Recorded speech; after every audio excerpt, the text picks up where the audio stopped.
আজি আমি ইণ্ডিয়ান জিঅ'গ্ৰাফিৰ কিছুমান মোষ্ট ইম্পৰ্টেণ্ট প্ৰশ্ন উত্তৰ আলোচনা কৰিম, যিবোৰ প্ৰায় পৰীক্ষাবোৰত আহি থকা দেখা যায় আৰু আগন্তুক পৰীক্ষাবোৰৰ কাৰণে এই প্ৰশ্ন উত্তৰসমূহ খুবেই গুৰুত্বপূৰ্ণ হ'ব। 1 নম্বৰ প্ৰশ্ন, tropic of cancer passes through how many states? কৰ্কট ক্ৰান্তি ৰেখা কিমানখন ৰাজ্যৰ মাজেৰে পাৰ হৈ গৈছে? উত্তৰ, 8খন ৰাজ্যৰ মাজেৰে কৰ্কট ক্ৰান্তি ৰেখা পাৰ হৈ গৈছে। সেই ৰাজ্য কেইখন হৈছে ৰাজস্থান, গুজৰাট, মধ্যপ্ৰদেশ, ছত্তীশগড়, ঝাৰখণ্ড, ৱেষ্ট বেংগল, ত্ৰিপুৰা আৰু মিজোৰাম। এই 8খন ৰাজ্যৰ মাজেৰে ট্ৰপিক অফ কেঞ্চাৰ পাৰ হৈ গৈছে। আৰু এটা প্ৰশ্ন অহা দেখা যায়, সেইটো হৈছে কৰ্কট ক্ৰান্তি ৰেখাক কোনখন নদীয়ে দুবাৰ কাটিছে? উত্তৰ হ'ব মাহি ৰিভাৰ। 2 নম্বৰ প্ৰশ্ন, what is the total area of India? ভাৰতৰ মুঠ ক্ষেত্ৰফল কিমান? উত্তৰ, 2387,263 স্কুৱাৰ কিলোমিটাৰ আৰু ৱৰ্ল্ডৰ 2.4% কভাৰ কৰি আছে ইণ্ডিয়াই। 3 নম্বৰ প্ৰশ্ন, what is the geographical area wish rank in India world? ভৌগোলিক ক্ষেত্ৰ অনুসৰি ভাৰত বিশ্বৰ কিমান নম্বৰ স্থানত আছে? উত্তৰ, 7 নম্বৰ স্থানত আছে। আৰু প্ৰথম স্থানত বা এৰিয়া অনুসৰি কোনকেইখন কাণ্ট্ৰি চবতকৈ ডাঙৰ সেইসমূহ ইয়াত দি দিয়া হৈছে। ৰাছিয়া হৈছে ৱৰ্ল্ডৰ চবতকৈ বেছিকৈ এৰিয়া কভাৰ কৰি থকা কাণ্ট্ৰি। তাৰপিছত হৈছে Canada, China, USA, Brazil, Australia, তাৰপিছত আহিব ইণ্ডিয়া। ৰাছিয়াৰ কেপিটেল হৈছে মস্কো, কানাডাৰ কেপিটেল হৈছে অটৱা, চাইনাৰ কেপিটেল হৈছে বেইজিং, USAৰ কেপিটেল হৈছে ৱাশ্বিংটন DC, ব্ৰাজিলৰ কেপিটেল হৈছে ব্ৰাজিলিয়া আৰু অষ্ট্ৰেলিয়াৰ কেপিটেল হৈছে কেনবেৰা। 4 নম্বৰ প্ৰশ্ন,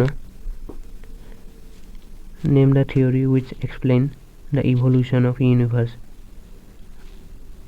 বিশ্বব্ৰহ্মাণ্ডৰ বিৱৰ্তন ব্যাখ্যা কৰা তত্ত্বটোৰ নাম কি? উত্তৰ, বিগ বেং থিয়ৰী। 5 নম্বৰ প্ৰশ্ন, study of universe is called as? বিশ্বব্ৰহ্মাণ্ডৰ অধ্যয়নক কি বুলি কোৱা হয়? উত্তৰ, কসমলজি। 6 নম্বৰ প্ৰশ্ন, what is the name of our galaxy? আমাৰ তাৰকাপুঞ্জৰ নাম কি? মিল্কি ৱে গেলেক্সি, যাক আকাশগংগা বুলি কোৱা হয়। 7 নম্বৰ প্ৰশ্ন, what is the length of the India coast line? উত্তৰ, 7516.6 কিলোমিটাৰ। ইণ্ডিয়াৰ 9খন ষ্টেটে কোষ্ট লাইন বৰ্ডাৰ শ্বেয়াৰ কৰি আছে। সেইকেইখন হৈছে গুজৰাট, মহাৰাষ্ট্ৰ, গোৱা, কৰ্ণাটক, কেৰেলা, তামিলনাডু, অন্ধ্ৰপ্ৰদেশ, উৰিষ্যা এণ্ড ৱেষ্ট বেংগল। আৰু চবতকৈ বেছিকৈ কোষ্ট লাইন কভাৰ কৰি থকা ষ্টেটখন হৈছে গুজৰাট। 8 নম্বৰ প্ৰশ্ন, where is the Lakshadweep island is located? Lakshadweep দ্বীপটো ক'ত অৱস্থিত? উত্তৰ, আৰবিয়ান চি। 9 নম্বৰ প্ৰশ্ন, Andaman and Nicobar island are separated by which water body? কোনটো চেনেলে আন্দামান আৰু নিকোবৰ দ্বীপক পৃথক কৰে? উত্তৰ, 10 ডিগ্ৰী চেনেল। 10 নম্বৰ প্ৰশ্ন, name the nearest star to the earth? পৃথিৱীৰ নিকটতম তৰা কোনটো? উত্তৰ, ছান। আৰু সৌৰজগতৰ আটাইতকৈ সৰু গ্ৰহটো হৈছে বুধ আৰু আটাইতকৈ ডাঙৰ গ্ৰহটো হৈছে বৃহস্পতি। আৰু সূৰ্যৰ একেবাৰে ওচৰত থকা গ্ৰহটো হৈছে বুধ। 11 নম্বৰ প্ৰশ্ন, name the 2 main gases present in the sun? সূৰ্যত থকা 2টা মুখ্য গেছৰ নাম কি? উত্তৰ, হাইড্ৰোজেন 71% আৰু হিলিয়াম 26.5%। 12 নম্বৰ প্ৰশ্ন, what is the largest stadium of India? ভাৰতৰ আটাইতকৈ ডাঙৰ ষ্টেডিয়াম কি? উত্তৰ নৰেন্দ্ৰ মোদী ষ্টেডিয়াম, আহমেদাবাদ, গুজৰাটৰ আহমেদাবাদত আছে। 13 নম্বৰ প্ৰশ্ন, who is the father of geography? ভূগোলৰ পিতৃ বুলি কাক কোৱা হয়? উত্তৰ ইৰাটোস্থেনিছক। 14 নম্বৰ প্ৰশ্ন, Ajanta caves are located in which state of India? Ajanta গুহাসমূহ ভাৰতৰ কোনখন ৰাজ্যত অৱস্থিত? উত্তৰ মহাৰাষ্ট্ৰ, আৰু এই মহাৰাষ্ট্ৰৰ কেপিটেল হৈছে মুম্বাই, আৰু ইয়াত অজন্তাৰ লগতে এলোৰা কেভছ আছে। 15 নম্বৰ প্ৰশ্ন, which foreign country is closest to Andaman island? কোনখন বিদেশী দেশ আন্দামান নিকোবৰৰ আটাইতকৈ ওচৰত? উত্তৰ ম্যানমাৰ, আৰু এই ম্যানমাৰৰ কেপিটেল হৈছে নেপিডে, আৰু ইয়াৰ কাৰেঞ্চি হৈছে কিয়াট। 16 নম্বৰ প্ৰশ্ন, what is the highest peak Satpura range? সাতপুৰা ৰেঞ্জৰ সৰ্বোচ্চ শৃংগটো কি? উত্তৰ ধূপগড়। 17 নম্বৰ প্ৰশ্ন, what is the stretch length of India from north to south? উত্তৰৰ পৰা দক্ষিণলৈ ভাৰতত প্ৰসাৰিত দৈৰ্ঘ্য কিমান? উত্তৰ 3 to 14 কিলোমিটাৰ। কোনখিনি লেন্থৰ কথা কোৱা হৈছে সেইখিনি বুজাই দিছোঁ। নৰ্থ টু চাউথ লেন্থৰ কথা কৈছে, এইটো নৰ্থৰ পৰা চাউথলৈকে কিমান লেন্থ আছে সেইখিনিৰ কথা কৈছে। 3214 কিলোমিটাৰ আছে নৰ্থ টু চাউথ। 18 নম্বৰ প্ৰশ্নটো হৈছে, what is the stretch length of India from east to west?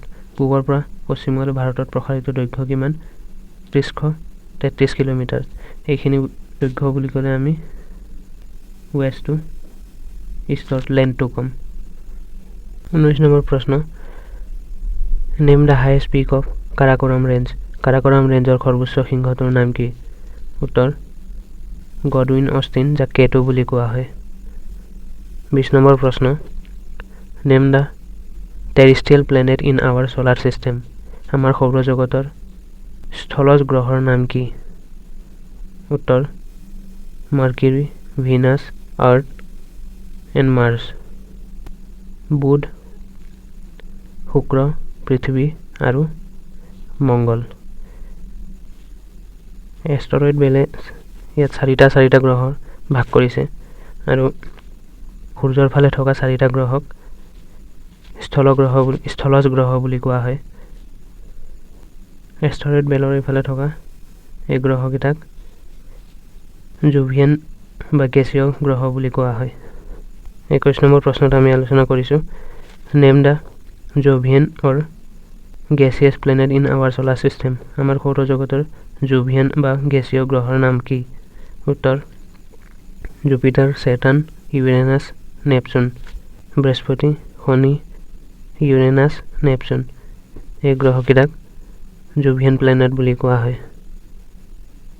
আৰু এই সৌৰজগতৰ আটাইতকৈ সৰু গ্ৰহটো হৈছে বুধ, আৰু আটাইতকৈ ডাঙৰ গ্ৰহটো হৈছে বৃহস্পতি।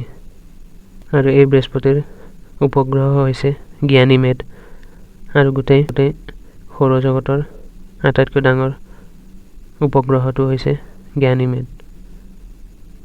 পৃথিৱীৰ উপগ্ৰহটোক মুন বুলি কোৱা হয়, চন্দ্ৰমা। আৰু মংগলৰ 2টা উপগ্ৰহ আছে, পেবছ এণ্ড ডেমছ। আৰু বুধ আৰু শুক্ৰৰ কোনো উপগ্ৰহ নাই। 22 নম্বৰ প্ৰশ্ন, মুচি river is tributary of wish of the following river? মুচি নদী কোনখন নদীৰ উপনদী হয়? উত্তৰ কৃষ্ণা ৰিভাৰ।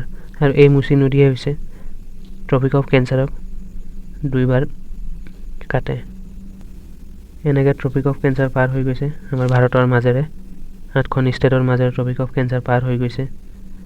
আৰু মুচি নদীয়ে এনেকৈ গৈ এনেকৈ আহে, ইয়াত এবাৰ কাটে আৰু এইখিনিত এবাৰ কাটে।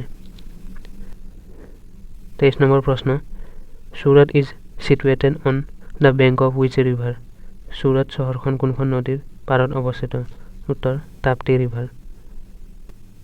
24 নম্বৰ প্ৰশ্ন Idukki Dam is on which river? Idukki বান্ধ কোনখন নদীৰ পাৰত অৱস্থিত? উত্তৰ পেৰিয়াৰ ৰিভাৰৰ ওপৰত কেৰালা ষ্টেটত। 25 নম্বৰ প্ৰশ্ন Name the highest peak of Aravalli Mountain. Aravalli পৰ্বতৰ সৰ্বোচ্চ শৃংগৰ নাম কি? উত্তৰ গুৰু শেখৰ। 26 নম্বৰ প্ৰশ্নটো হৈছে Asteroid belt is present between which two planets? গ্ৰহাণু বেল্ট কোন দুটা গ্ৰহৰ মাজত অৱস্থিত? উত্তৰ মাৰ্চ আৰু জুপিটাৰ। মঙ্গল আৰু বৃহস্পতি গ্ৰহৰ মাজত এষ্টৰয়েড বেল্ট আছে। সেইখিনিয়ে মই প্ৰথমতে ইয়াত বুজাই দিছিলোঁ।